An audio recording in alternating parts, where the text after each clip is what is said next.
বছরের পর বছর ধরে বিপুল অর্থ ব্যয় হলেও কিউলেক্স মশার বিস্তার নিয়ন্ত্রণ করা যাচ্ছে না, বরং সাম্প্রতিককালে মশার উপদ্রব বেড়ে গেছে বলে অভিযোগ করছেন রাজধানীর উত্তর সিটি কর্পোরেশনের বাসিন্দারা। সমস্যা সমাধানে পূর্ববর্তী আমলের মতো যথেচ্ছ খরচ না করে লাগোসই পরিকল্পনা নেওয়ার কথা বলেছেন উত্তর সিটির প্রশাসক।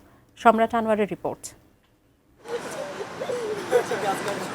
সন্ধ্যার পর মশার উপদ্রব ইদানিং বেশ বেড়েছে রাজধানীর মিরপুর, গুলশান, খিলক্ষেত, আজমপুর, মোহাম্মদপুর, ফার্মগেট, কারওয়ান বাজার সহ ঢাকা উত্তর সিটির বিভিন্ন জায়গায়। খোলা জায়গায় যাদের কাজ করতে হয় তাদের ভোগান্তি সবচেয়ে বেশি।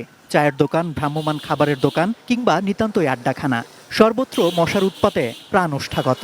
কয়েল জ্বালিয়ে পায়ে মোজা পড়েও নিস্তার নেই। দেখেন আমার এখানে কয়েল দেয়া, এখানে কয়েল দেয়া, দুই পাশে দুইটা কয়েল দিয়ে আমি সেফটি আবার পায়ে মোজা পরে নিয়েছি, কারণ মশার জন্য দাঁড়ানো যাচ্ছে না। কারণ আমরা ব্যবসা করবো না আমরা কয়েল কিনবো। আমরা 2-4 টাকা যদি ইফতারের পরে বিক্রি করি, এই 2-4 টাকা এখন আমরা কয়েল কিনতে হয়। বন্ধু বান্ধব নিয়ে আসি আড্ডা দিতে, যে পরিমাণ মশা মাইরাই কুল পাই না, আড্ডা কখন দিন।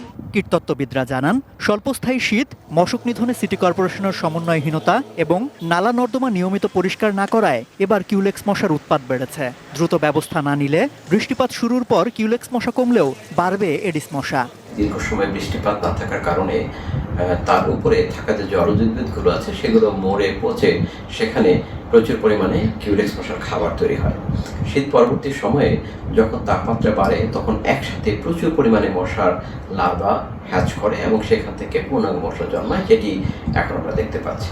কিউলেক্স এবং এডিস মশাকে আলাদা করে সমন্বিত মশক ব্যবস্থাপনার বিজ্ঞানভিত্তিক প্রয়োগ যদি মশা নিয়ন্ত্রণ আমরা করতে পারি, তাহলে এডিস বা ডেঙ্গু অথবা কিউলেক্স মশাকে আমরা নিয়ন্ত্রণ করতে পারব। 2016-17 থেকে 2025-26 অর্থবছর পর্যন্ত ঢাকা উত্তর সিটি কর্পোরেশন মশা নিয়ন্ত্রণে ব্যয় করেছে প্রায় 688 কোটি টাকা, কিন্তু সমস্যার সমাধান হয়নি। পূর্ববর্তী মেয়রদের অব্যবস্থাপনাকেই এর কারণ বলে দায়ী করেন উত্তর সিটি কর্পোরেশনের নতুন প্রশাসক। আমার বাসা প্রচুর মশা, কোথাও বসা যায় না, তাড়ানো যায় না। তো এটা অব্যবস্থাপনার কারণে হয়েছে। হয়তো বা সেই ওষুধগুলো কিনে বিগত দিনে যারা ছিল ওষুধের মতো চলে গেছে, টেন্ডারের মতো হয়েছে। আমরা হয়তো বা ফিল্ড ওয়ার্কটা ঠিকভাবে করিনি। আমাকে প্রতিদিন যেতে হবে, প্রতিদিন চলতে হবে। এই মনিটরিংটা থাকলে আমি মনে করি কিছুটা হলে নিয়ন্ত্রণের মধ্যে রাখা যাবে। আমি সেই কাজটাই প্রায়োরিটি বেসে করার চেষ্টা করছি। বিশেষজ্ঞ এবং সাধারণ মানুষ সবাই বলছেন যে কেবল ওষুধ কিনে ব্যয় বাড়িয়ে মশা থেকে মুক্তি সম্ভব নয়, প্রয়োজন পরিকল্পিত পদক্ষেপ।